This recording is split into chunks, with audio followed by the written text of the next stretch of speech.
Hello friends, very good morning. कैसे हैं आप सब? उम्मीद करता हूँ अच्छे होंगे और अपनी तैयारी को कंटिन्यू कर रहे होंगे।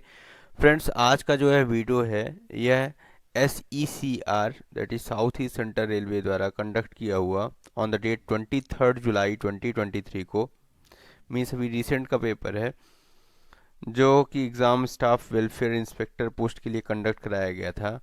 तो इस पेपर को हम सॉल्व करेंगे आज के इस वीडियो में। तो प्लीज़ वीडियो को पूरा देखिएगा। चैनल पर नए हैं तो चैनल को ज़रूर सब्सक्राइब करिएगा और साथ में बेल आइकॉन को प्रेस करिएगा, जिससे वीडियो की नोटिफिकेशन आप तक टाइमली पहुंच सके। ओके। और साथ में चैनल को ज़्यादा से ज़्यादा और वीडियो को ज़्यादा से ज़्यादा शेयर कीजिएगा। तो स्टार्ट करते हैं फ्रेंड्स। सबसे पहला क्वेश्चन है यहाँ पे, विच of the following is the certificate of deduction of tax at source. तो देखिए, सभी लोग जो है तो अब इनकम टैक्स रिटर्न भरते होंगे, तो इस केस में आपको एक फॉर्म 16 मिलता है, जो कि TDS tax deduction at source का सर्टिफिकेट होता है। So form 16 is the right answer for this question. Option number A is the correct answer. Okay. Next question पे आते हैं।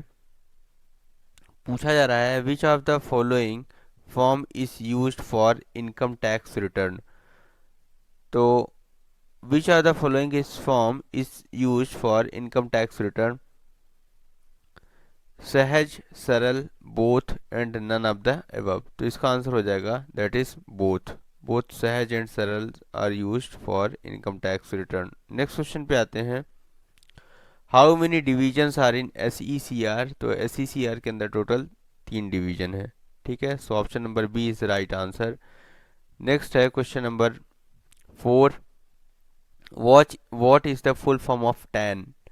तो टैन का फुल फॉर्म क्या होता है? तो TAN is nothing but a tax deduction and collection account number. ठीक है, so option number B is the right answer. It is an alpha numeric code. Okay. What is the full form of NPS। तो NPS is nothing but a national pension system और national pension scheme. So option number C is the right answer. Next question पे आते हैं।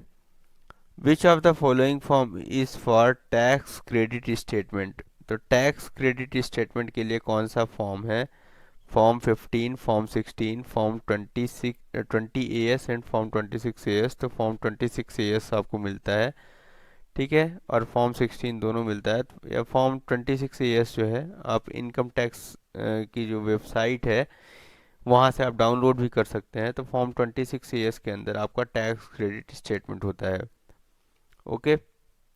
Under which railway service conduct rule no railway servant shall accept any gift from other person।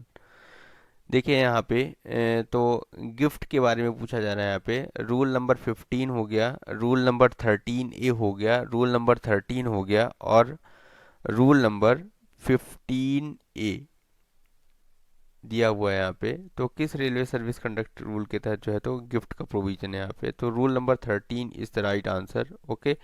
13A जो है तो dowry के लिए है। और इसके अलावा रूल नंबर 15 की बात करें अगर, तो रूल नंबर 15 जो होता है basically that is private trade और एम्प्लॉयमेंट के लिए होता है। और rule number 15A is for a subletting and vacation of government accommodation. ठीक है,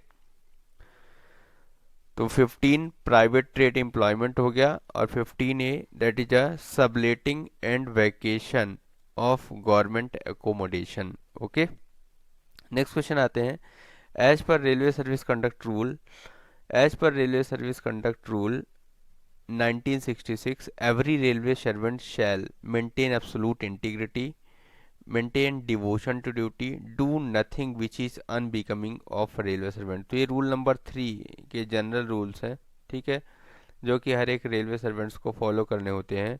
इसके अलावा एडवांस करेक्शन स्लिप 125 आपको याद होगा, जिसके तहत जो है 18 नए रूल्स को भी जोड़ा गया है और जिसके लिए RB नंबर 1/2015 है। ठीक है, तो इस तरह से जो जनरल रूल हैं रूल नंबर 3 के अंदर, और अभी एट करंट 21 रूल्स हैं। ठीक है, जिनमें 3 रूल्स आपको ऊपर लिखे हुए हैं, maintain absolute integrity, maintain devotion to duty and do nothing which is unbecoming of railway servant. So all of the above is the right answer. Okay. Next question पे आते हैं। Match the following rule 3, rule 3A, rule 3B, rule 3C। तो rule 3 जैसा मैंने आपको बताया that is general rule. Rule 3A जो होता है बेसिकली वह प्रॉम्प्टनेस एंड कर्टसी है, शालीनता और सौजन्य। Rule 3B is nothing but a observance of government policy. Rule 3B के अंदर जो है basically observance of government policies के अंदर हम देखते हैं यहाँ पे एज ऑफ मैरिज हो गया, या protection of wild life and cultural heritage इसी के अंदर आता है। ठीक है, and prevention of crime against women भी ऑल्सो इसी के अंदर आता है। तो याद रखिएगा ऑब्जर्वेंस ऑफ गवर्नमेंट पॉलिसीज, कई बार अगर आपसे पूछ लेता है protection of wild life and cultural heritage तो किस रूल के अंदर आता है, तो यहाँ पे रूल 3B के अंदर ही आएगा ये भी, है ना। That means observance of government policies के अंदर आएगा।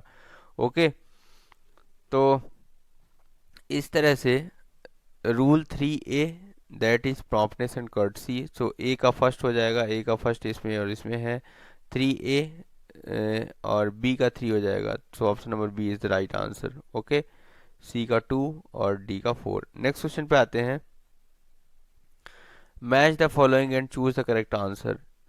रूल 5 दिया है, तो rule 5 is nothing but taking part in politics and elections, बिल्कुल सही है, चूज करेक्ट। ओके, रूल 6 दिया है joining of association and union, बिल्कुल सही है। Rule 7 that is demonstration. Rule 8 connection with press and media. सो 1 2 3 4 बिल्कुल करेक्ट है आंसर। तो 1 2 3 4 ऑप्शन कौन सा है, so option number C is the right answer. Next question पे आते हैं। क्वेश्चन नंबर 11 पूछा जा रहा है यहाँ पे कि leave rules shall apply to railway servant appointed और on after which are the following date. तो रेलवे सर्विस के लिए जो लिबरलाइज्ड लीव रूल्स 1993 है, ठीक है, leave rules that is Indian railway establishment code first volume 1 मतलब, और इसका जो चैप्टर 5 है उसके अंदर आपको लीव रूल्स मेंशन किए हुए हैं। ठीक है, और ये जो लीव रूल्स हैं जिनको हम, सॉरी 1993, सॉरी रेलवे सर्विस जो लिबरलाइज्ड लीव रूल्स हैं वह 1949, और सेंट्रल पे कमीशन लीव रूल्स। ओके, तो इस बेस पर कोई भी रेलवे सर्वेंट्स अगर वह 1 फरवरी 1949, ठीक है, 1 फरवरी 1949 से अपनी ड्यूटी को गवर्न कर रहा है, तो इस केस में वह इस रूल ये रूल्स जो है तो अप्लीकेबल होंगे। तो 1 फरवरी 1949 याद रखिए, लिबरलाइज्ड लीव रूल्स 1949 भी हम बोलेंगे इन्हें। नेक्स्ट है question number 12, right of person with disability act कब पास हुआ। तो right of person with disability act पास हुआ इन द ईयर 2016 के अंदर। ठीक है, so option number D is the right answer. Next question है, extraordinary leave granted on medical certificate may be converted retrospectively into which are the following leave। तो extraordinary leave जो होता है on the granted of medical certificate may be converted retrospectively into what, leave not due। so option number B is the right answer। ठीक है, L and D। Next है question number 14, which are the following chapter of IREC volume 1 deals with the leave rules। तो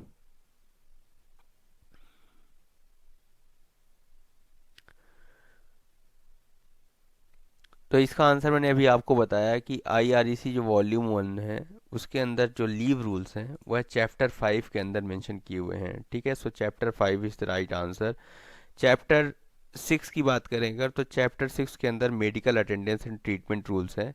chapter 4 के अंदर basically extensions and re employment of persons previously in government service है।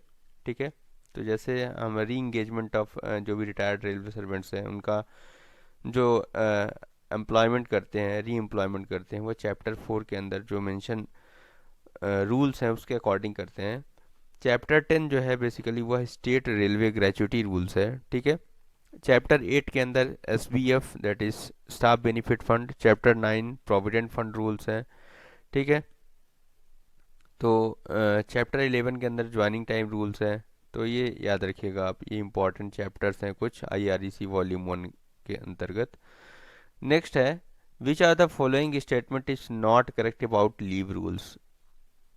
तो paper तो काफ़ी अच्छा पूछा हुआ है। वीडियो को पूरा देखिएगा, आपको काफ़ी मज़ा आएगा इस पेपर को सॉल्व करने में। यहाँ बोला है which are the following statement is not correct about leave rules. तो लीव रूल्स के बारे में कौन सा सही नहीं है। तो it is applied on temporary railway servants who has completed 5 years of continuous service. Okay. No railway servant shall be granted leave of any kind for continuous period exceeding 5 years. A railway servant on leave shall not return on duty before the expiry of the leave period without permission of leave sanctioning authority, and all of the above are correct. तो इसका answer हो जाएगा which is, यहाँ पूछा जा रहा है word not, not correct. ठीक है, so option number A, it is not correct. It is applied on temporary railway servant who has completed 3 years of continuous service. कम से कम अगर 3 साल का सर्विस भी अगर उसने कंटिन्यू किया हुआ है तो इस केस में उस पर जो ये लीव रूल्स हैं वो अप्लीकेबल होते हैं। ठीक है, so option number A is the right answer. Next है क्वेश्चन नंबर 16 की बात करेंगे। Which are the following is not correct regarding encashment of leave on average pay. तो एलएपी का जो इनकैशमेंट होता है उसके बारे में हम बात करेंगे यहाँ पे। It shall be permitted to encash LAP up to 10 days, बिल्कुल सही है। Total leave so encashed during the entire service shall not exceed 60 days, बिल्कुल सही है। No available balance of LAP is required to encash, ये गलत है। ठीक है, there should be availability of LAP. So option number C is the wrong statement given. No HRA और TA means transport allowance shall be payable, okay सही है। Next है question number 17 के अंदर बात करेंगे यहाँ पे। Which are the following statement is not correct. कौन सा स्टेटमेंट सही नहीं है। There is no fix period of validity for return trip on PTO. A special pass may be given to retired person who represents the railway in judicial matter, बिल्कुल सही है। Travel break is allowed in school pass. मैंने पिछले videos में आपको बताया था कि स्कूल पास के अंदर जो है तो हम ब्रेक जर्नी कर सकते हैं। Only 70 kilogram of luggage is permissible to first class privilege pass holder, बिल्कुल सही है। 70 किलोग्राम का ही लगेज परमिसिबल होता है। So option number A is the wrong statement given, और यही हमको पता करना है यहाँ पे। ठीक है, no fix period of validity for return trip on PTO, ये गलत है। Which are the following statement is correct. कौन सा स्टेटमेंट करेक्ट है यहाँ पे। The amount of CEA has been fixed in all circumstances.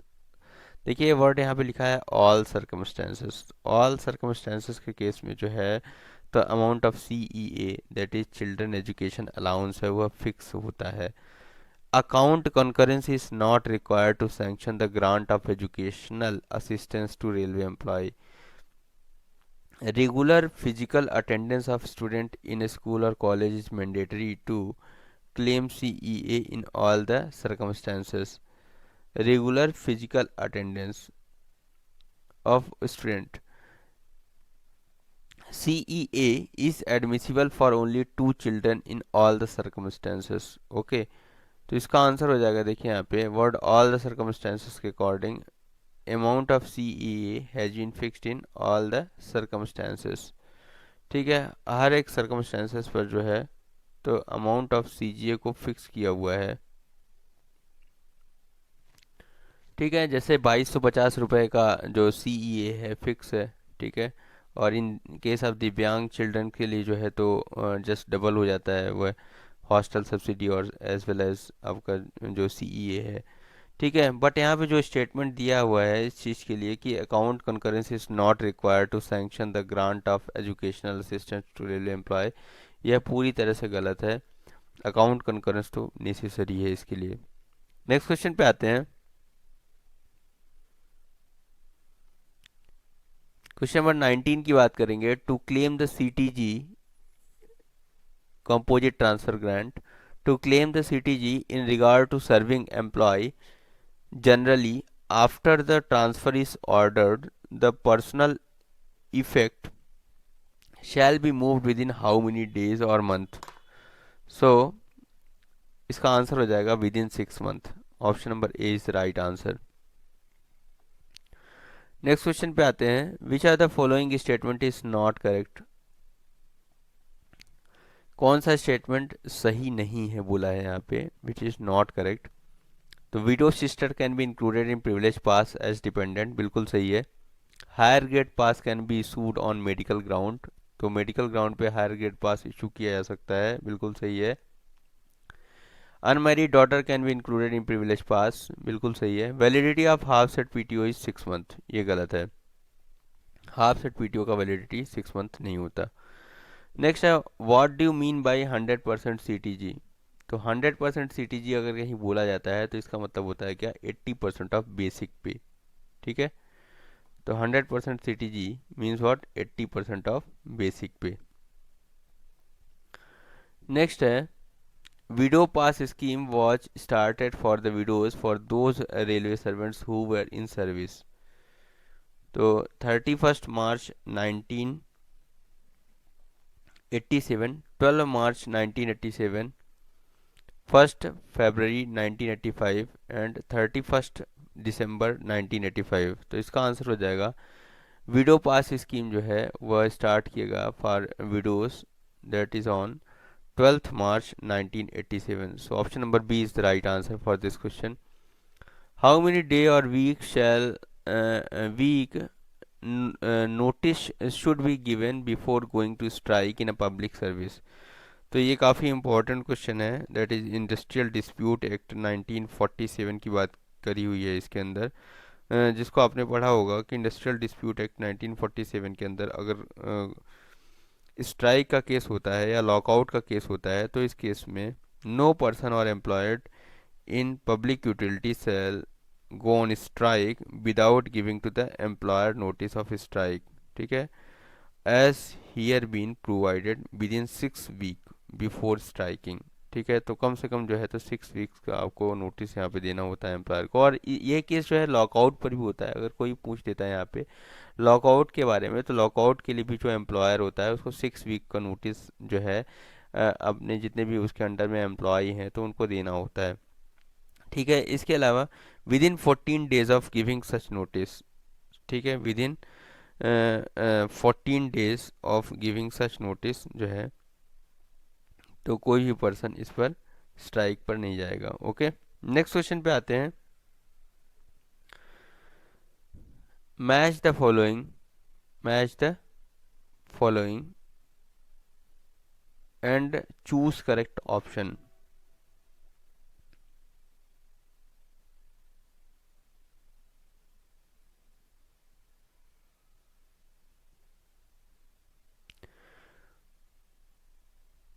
Okay, दिया हुआ है, match the following and choose the correct option. 500 और मोर, देन वेलफेयर ऑफिसर। 250 और मोर है तो इस केस में आपको पता है कैंटीन का प्रोविज़न होना चाहिए। 500 और मोर है तो वेलफेयर ऑफिसर का प्रोविज़न होना चाहिए।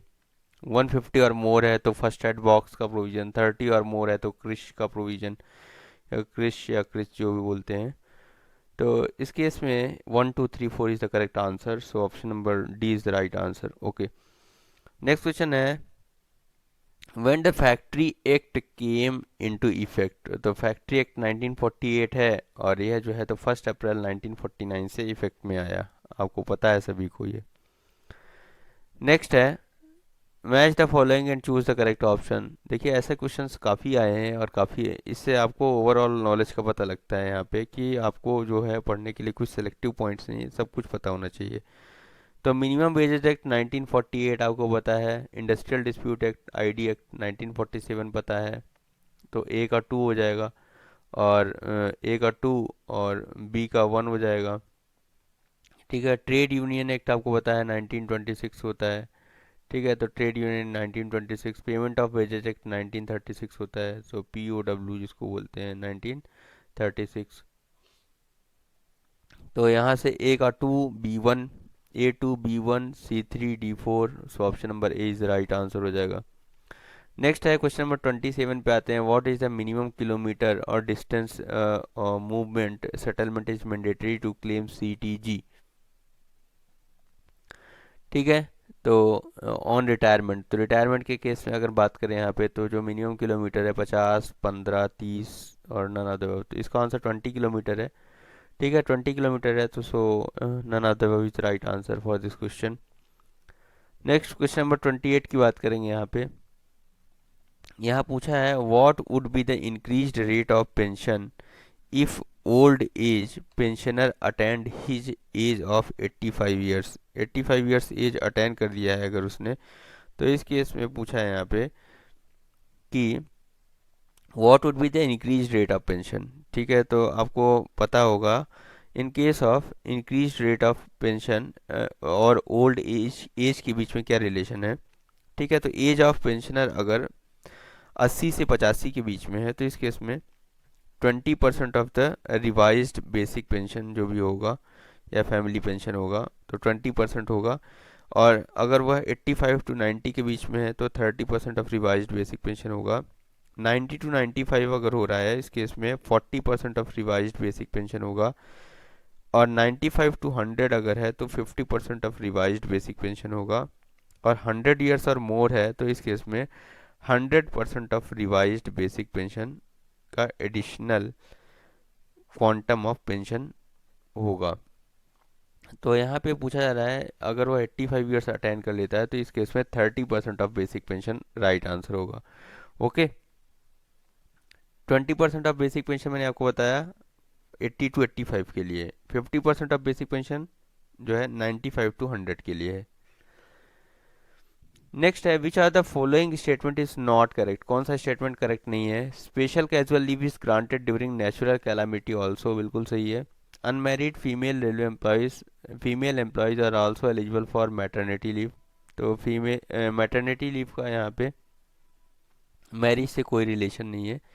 ठीक है, इसके अलावा paternity leave can be granted within 6 month of child birth, बिल्कुल सही है। Casual leave can be combined with joining time leave, ये टोटली गलत है। So option number D is not correct. Okay,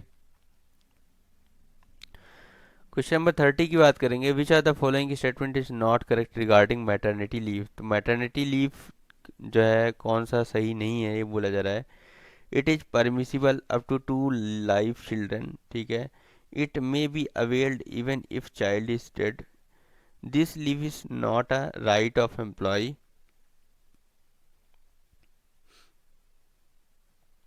it is sanction for 135 days only, तो ये गलत है। मैटरनिटी लीव के केस में अगर आपको बता दें कि जो मैटरनिटी लीव अमेंडमेंट रूल्स है या अमेंडमेंट एक्ट है, उसके अकॉर्डिंग 26 वीक का आपको जो है तो मैटरनिटी लीव मिलता है। ठीक है, जो भी फीमेल रेलवे सर्वेंट्स हैं, as per the maternity benefit amendment act 2017 के अकॉर्डिंग 26 वीक्स का आपको मैटरनिटी लीव मिलेगा। ठीक है, so that is approximate period of 180 days. ठीक है, तो इसका आंसर जो होगा ऑप्शन नंबर डी है, ये सही नहीं है। कम से कम जो है तो 180 डेज का मैटरनिटी बेनिफिट यहाँ पे लीव मिलना चाहिए। ओके, 31 आते हैं। पैटर्निटी लीव को कब से इंट्रोड्यूस किया गया, ये पूछा जा रहा है। तो पैटर्निटी लीव इंट्रोड्यूस हुआ with effect from 7 October 1997।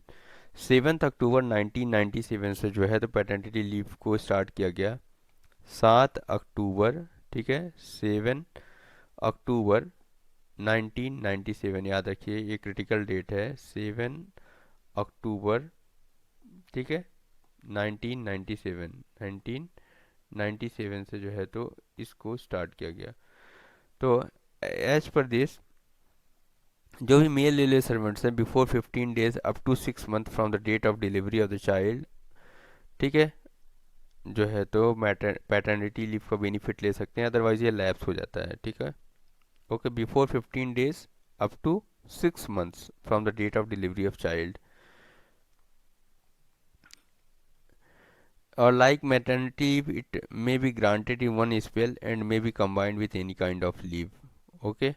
On valid adoption of child below the age of 1 year, paternity leave can also be granted. ठीक है, नेक्स्ट है, which of the following statement is not correct regarding child care leave. Child care leave के बारे में कौन सा सही नहीं है। It is granted for first two serving children and up to 21 years of age. It can be paid minimum 5 days and 3 times in a year. Total 730 days are granted in entire service.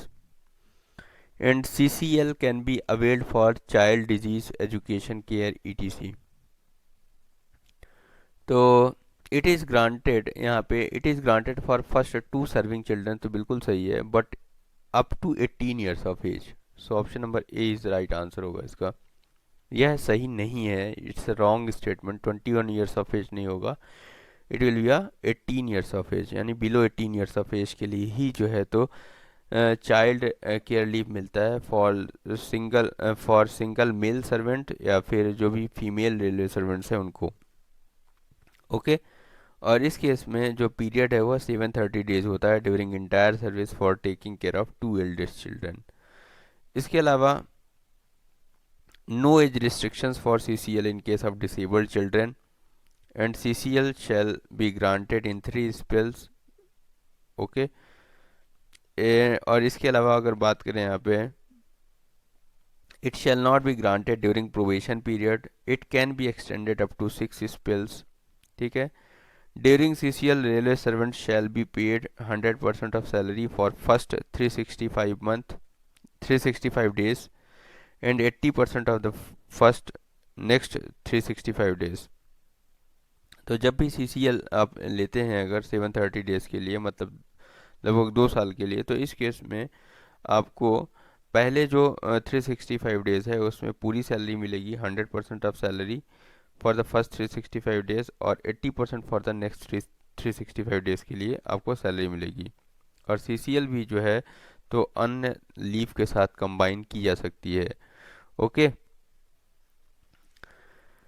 Next question पे आते हैं, how many days SCL special CL में be granted to a male employees for the sterilisation operation. तो sterilisation operations के लिए जो है तो पुलिस कर्मचारी को कितने दिनों का विशेष अवकाश स्वीकृत होता है। तो 10 दिन, 14 दिन, 30 दिन और नन ऑफ द अबव। तो इसका आंसर हो जाएगा none of the above.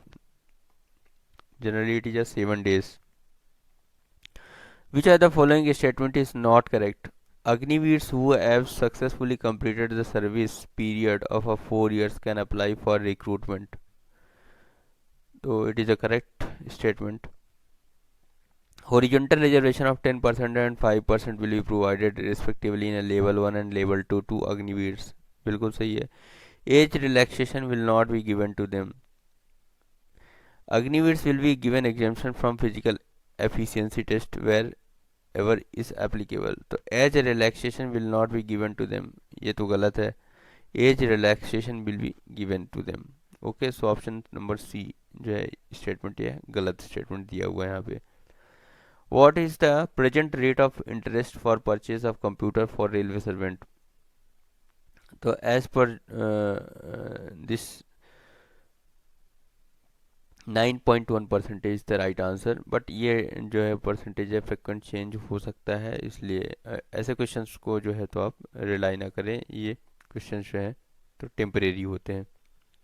Okay next है staff welfare fund under which plan head. तो स्टाफ वेलफेयर फंड के बारे में पूछा जा रहा है कि ये कौन से प्लान हेड के अंतर आता है। तो ये भी काफ़ी अच्छा क्वेश्चन है। मैंने आपको प्लान हेड के बारे में बता चुका हूँ, मैं आपको इसके अलावा जो है तो प्लान हेड के बारे में को कई वीडियोस मेरे इस पे मिलेंगे। तो 53 अगर बात करें यहाँ पे, तो plan number 53 that is a passenger and other railway users amenities के लिए होता है। प्लान 51 जो होता है बेसिकली फॉर स्टाफ वेलफेयर के लिए होता है। और प्लान 64 की बात करें अगर, तो that is for other specified works. And plan 65 जो होता है वो ट्रेनिंग HRD के लिए होता है। तो प्लान यहाँ पे पूछा जाए staff welfare, so option number 51 is the right answer. Maternity benefit amendment act is effective from. देखिए यहाँ पे पूछा ही गया है कि मैटरनिटी बेनिफिट अमेंडमेंट एक्ट जो है वह कब से इफेक्टिव हुआ या किस ईयर से इफेक्टिव हुआ। तो maternity benefit amendment act effective हुआ इन द ईयर 2017 से। सो option number A is the right answer. ठीक है। फीमेल रेलवे सर्वेंट्स जितने भी हैं तो उन सभी को जो है तो मैटरनिटी बेनिफिट एक्ट का लाभ मिलेगा। और maternity benefit amendment act 2017 with effect from 28 मार्च 2017 से यह इफेक्ट हुआ। और जिसके अंदर पहले जो है 12 वीक्स का मैटरनिटी लीव मिलता था और इसको बढ़ा के 26 वीक का मैटरनिटी लीव कर दिया गया। बहुत ही कम कंट्रीज़ हैं जैसे ऑस्ट्रेलिया, न्यूजीलैंड, उसके बाद मेरे को लग रहा है भारत ही है जिसने 26 वीक का इतना लंबा मैटरनिटी बेनिफिट मतलब मैटरनिटी लीव दिया है अपने अपने एम्प्लॉयज़ को। Who is the competent authority for appointment under CGA compassionate ground appointment for level 7 के लिए रेलवे बोर्ड, PCPO, DRM और जनरल मैनेजर। तो इसका आंसर हो जाएगा that is general manager. GM है सच मैजिकल पावर। ठीक है, GM के पास ही ऐसी मैजिकल पावर है जो कि appointment under CGA for level 7 दे सकती है। उसके अलावा अगर लेवल 6 तक की बात करें तो DRM सर जो है तो परमिसिबल है इसके लिए।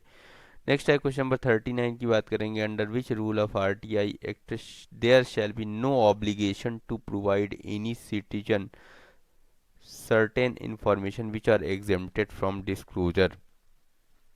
तो एज पर आरटीआई एक्ट 2005 ऐसे कौन से रूल हैं जिसके अंदर सूचना के अधिकार के किस नियम के तहत किसी भी नागरिक को किसी विशेष प्रकार का सूचना उपलब्ध कराने में छूट प्राप्त है। ठीक है। तो अगर बात करें exemption from disclosure of information के लिए जो है यहाँ पे रूल नंबर 8 स्पेसिफाई है। रूल नंबर 8 जो कि ऑप्शन में नहीं दिया हुआ है इसलिए नन ऑफ द अबव इस राइट आंसर होगा। इसके अलावा रूल नंबर 6 की बात करें तो rule number 6 is the request for obtaining information. ठीक है।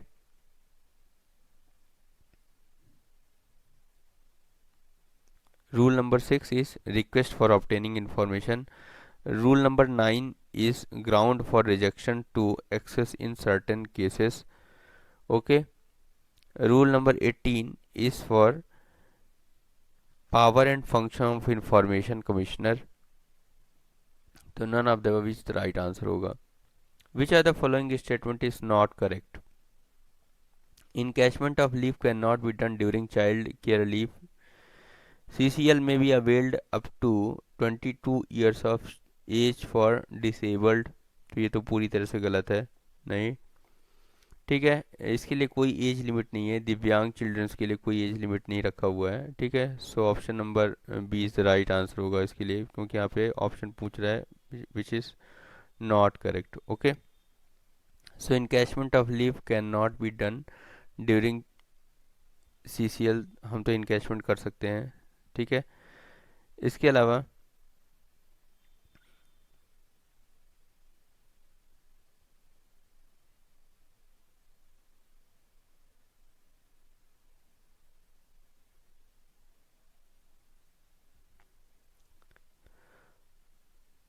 Sorry encashment of leave can not be done during child care leave. ठीक है। यहाँ पूछा जा रहा है which the following statement is not correct, कौन सा सही नहीं है। ठीक है। तो encashment of leave can not be done during child care leave, तो ये बिल्कुल सही है। इनकैशमेंट नहीं किया जा सकता ड्यूरिंग चाइल्ड केयर लीव। ठीक है।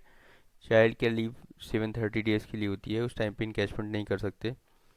Child care leave is not to be included in ambit of availing maximum 5 years of leave of any kind in a stretch. Child care leave is admissible in respect of adopted minor also. So all are correct except B। ठीक है।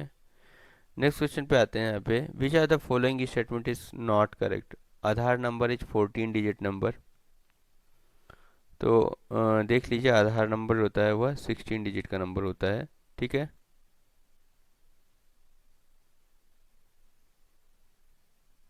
Sorry 12 digit का number होता है। ठीक है। मैंने अभी count किया अपना आधार डिजिट नंबर तो 12 डिजिट है। ठीक है। So it is not a 16 digit और not a 14 digit, it is a 12 digit number. Okay.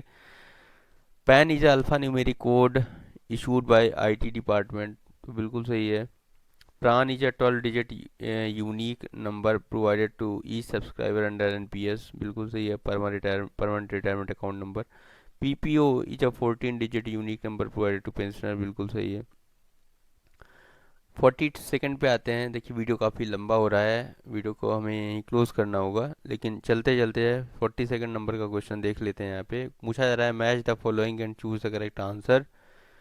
Railway pension rule, तो रेलवे पेंशन के अभी जो रूल्स हैं करंट में एज 1993 है बट ऑप्शन में नहीं है, तो इसके पुराने रूल्स 1950 पे हम जाएंगे। यहाँ पे railway pension rule 1950। Railway servant pass rules, railway servant pass rules 1986, ठीक है। Railway servant discipline and appeal rule that is 1968, okay. And railway service conduct rule 1966। तो ए का 3 हो जाएगा, सॉरी ए का 4 हो जाएगा, A4 B3, A4 B3। So option number D is the right answer, okay. तो फ्रेंड्स आगे के जो क्वेश्चंस हैं इनको हम नेक्स्ट वीडियोस में कवर करेंगे। वीडियो ऑलरेडी काफ़ी लंबा हो चुका है, 36 मिनट 37 मिनट्स का वीडियो हो चुका है। और फिर आप लोग भी कंप्लेन करते हो कि वीडियो काफ़ी बोरिंग हो रहा है और लेंदी वीडियोस को एक साथ नहीं देख पाते। तो फ्रेंड्स इसके आगे के क्वेश्चंस को हम अदर वीडियोस में कवर करेंगे, नेक्स्ट वीडियोस में या नेक्स्ट पार्ट में कवर करेंगे। Thanks for watching this video for with such a great patience. Video आपको कैसे लगी कमेंट बॉक्स में ज़रूर बताएं, या फिर कोई आवश्यक सुधार है क्वेश्चंस के आंसर को देते वक्त मेरे से कोई गलती हुई है तो उसके लिए क्षमा, लेकिन उसके आंसर आप ज़रूर जो है तो कमेंट बॉक्स में लिखें, मैं उनको पिन अप कर दूंगा जिससे और अदर कैंडिडेट्स को भी उसका बेनिफिट हो। Thanks for watching this video, have a nice day.